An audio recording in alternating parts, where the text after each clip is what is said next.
Déstabilisant, juste comme on aime. Bon, Alexandre Moranville est avec nous pour la chronique. As-tu vu ça? Alexandre Moranville? L'Alliance des profs de Montréal donne pas d'entrevue. Non, j'ai vu ça. Ouais, ils sont pas fins, là. Ils ont dit ça à Cybèle. Est-ce qu'ils l'ont dit poliment, au moins? Très poliment, dans un beau petit texte, au moins. Ça, c'est gentil, mais il est là présentement à LCN, ton ami, là. Oui, bien là, c'est ça que je veux savoir, en fait, comment ça se fait que nous, c'est non, ailleurs, c'est oui, comment ça fonctionne. T'es pas en train de me dire qu'il m'aime pas? Je veux pas t'insulter. C'est peut-être pas qu'il t'aime pas. Je suis pas certaine. Peut-être craintif. Il a dit non à Marie aussi. Ah, il aime pas Cube. Ah, c'est comme la nouvelle secte de Magali Picard. Non, Cube, je parle pas à ce monde-là. As-tu vu la photo? L'as-tu envoyé cette photo-là de Magali Picard? Je vais l'envoyer tout de suite. Tu vas l'avoir dans un instant. On va vous présenter ça. Après la chronique de M. Moranville. Mais j'ai une belle image de Magali Picard qui explique beaucoup de choses. C'est vrai? Ah, mon Dieu, oui. J'ai hâte de voir. C'est une position comme une autre. Hein? Aller défendre les enseignants de Bedford, c'est une l'Alliance des profs. Mais je vous titille, là. Attendez de voir ça. J'ai une belle photo.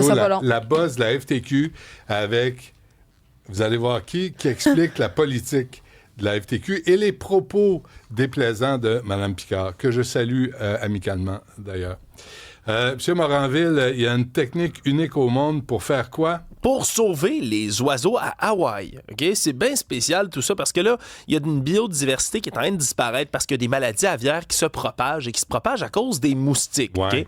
Les moustiques qui ont été introduits, là, des espèces sauvages de moustiques qui ont été introduites il y a de ça des siècles, mais maintenant provoquent des vagues d'extinction massives. Les oiseaux sont allés plus en altitude pour essayer de se sauver. Le problème, c'est que les changements climatiques poussent les moustiques de plus en plus haut dans les montagnes. Et là, on s'est dit, bon, qu'est-ce qu'on peut faire comme solution? Larguer plus de moustiques.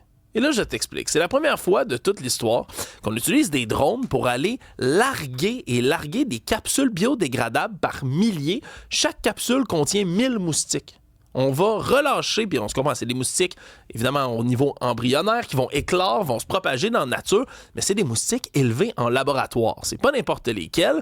Et ces moustiques-là, eux-mêmes, vont avoir une espèce de gène différent qui fait en sorte que lorsqu'ils vont aller s'accoupler avec des femelles sauvages, les œufs vont jamais éclore. Et on va, comme ça, introduire, c'est comme plein de mâles. Parce qu'ils ont des condoms?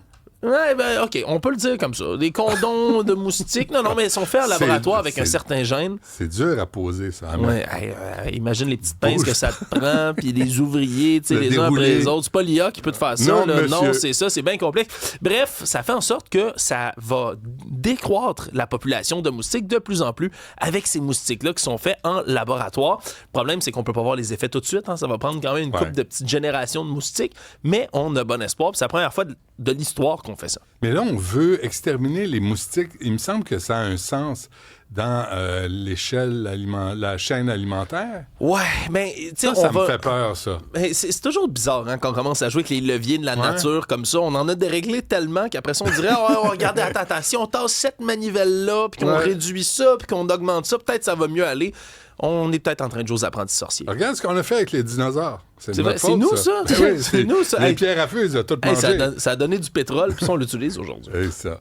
La veuve d'un chanteur célèbre est en beau maudit. Pourquoi? Oui, un chanteur célèbre que vous connaîtrez tous, c'est Luciano Pavarotti, aujourd'hui décédé, chanteur très célèbre d'opéra. Ben lui a vécu... Qu'est-ce qu'il chantait?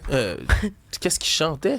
C'est des noms en italien, ces chansons. Non, mais t'as pas une chanson en tête? Non, c'est pas celle-là, pas en tout. Comment ça? Ben, ça sonnait comme... Non, je pense pas que c'est ça. Mais quand que c'est aigu de même, Pavarotti... Ben, j'ai pas à voir Pavarotti. Il y avait un coffre. Tu écrit quelque part dans ma chronique, OK, à ce moment-là, lance-moi chanson, je vais chanter de l'opéra. Non, c'est ça, oui, je sais.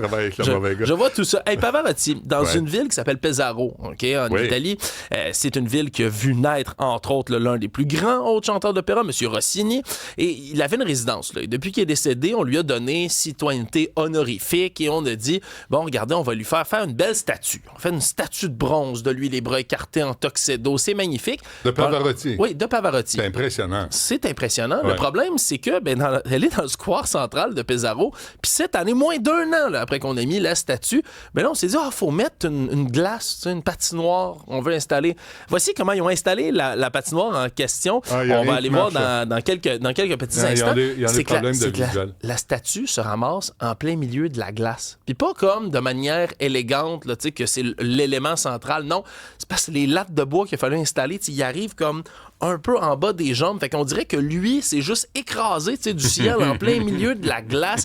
Et en plus de ça, la municipalité sont allés encourager les patineurs à lui faire des high-fives dans une publication sur les réseaux sociaux.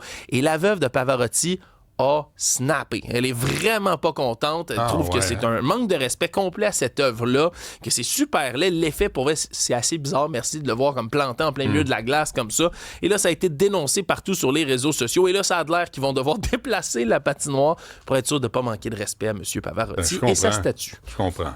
Un grand ténor. Un grand ténor, un très, très grand. On n'a pas de toune de Pavarotti, hein? Non, une chanson de Noël de Pavarotti, c'était très beau. Ça. C'est vrai qu'il a fait des chansons de Noël. Très, très beau. Vrai. Le couple le plus chanceux du monde, c'est qui? Plus chanceux que moi, en tout cas. C'est pas moi. Bon? Je te le souhaite. Je veux dire, je suis quelqu'un d'assez chanceux dans la vie, mais à ce point-là, une chance sur 2000 milliards. Une chance sur 2000 milliards de remporter la loterie 2 fois de suite. Et c'est ce qui est arrivé. Un scénario de film pour un couple qui ont remporté le 3 millions de dollars, OK?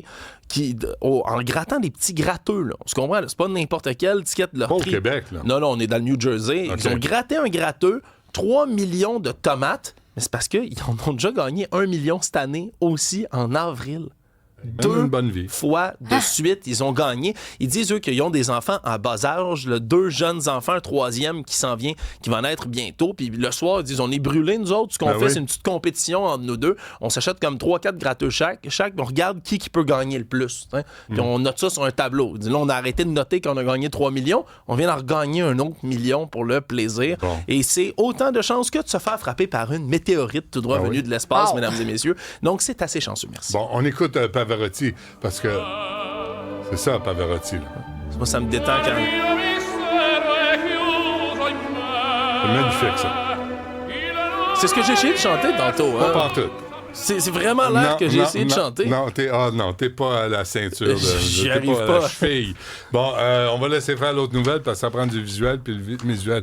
Il y a des matins comme ça, il y a de la misère. Merci. Y a-tu autre chose? Ah ouais, non, il n'y a pas autre chose. Regarde, on a vu Monsieur Mark Miller à la télévision puis ça me prend d'autres Pavarotti pour me relaxer maintenant. C'est vrai qu'il tape ses nerfs. Merci, M. Moranville.